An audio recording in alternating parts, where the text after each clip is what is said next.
I've said many times, Peggy, the metaphor of all of this was when Trump pulled America out of the Paris Climate Accord, which we've seen in Australia weakens our economy, demonising fossil fuels, coal and gas, the source of our economic strength and economic wealth. And of course, that then strengthened China's economic position in the world. Back to Alan Dershowitz, Peggy. Now, this man is America's most celebrated constitutional and criminal lawyer, a confirmed Democrat.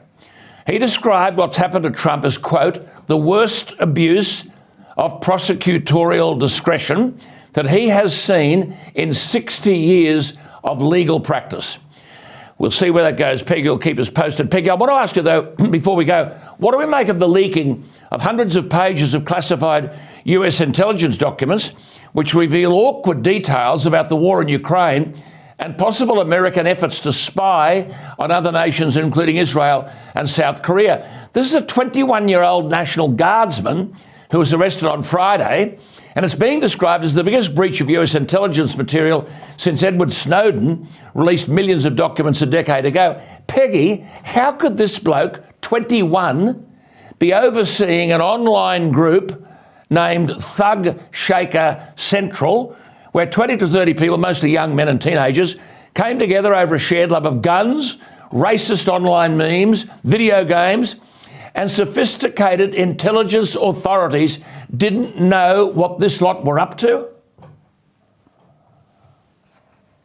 Well, we're seeing exactly what happens when the military puts the importance of pronouns before protecting the American people and protecting our sovereignty. And, you know, there's over 3 million people apparently with security clearances. That doesn't mean that they should have access to things like this information. Yeah. But our military is woefully behind a lot of the world and behind even young people these days because they're focusing on the wrong priorities at the top.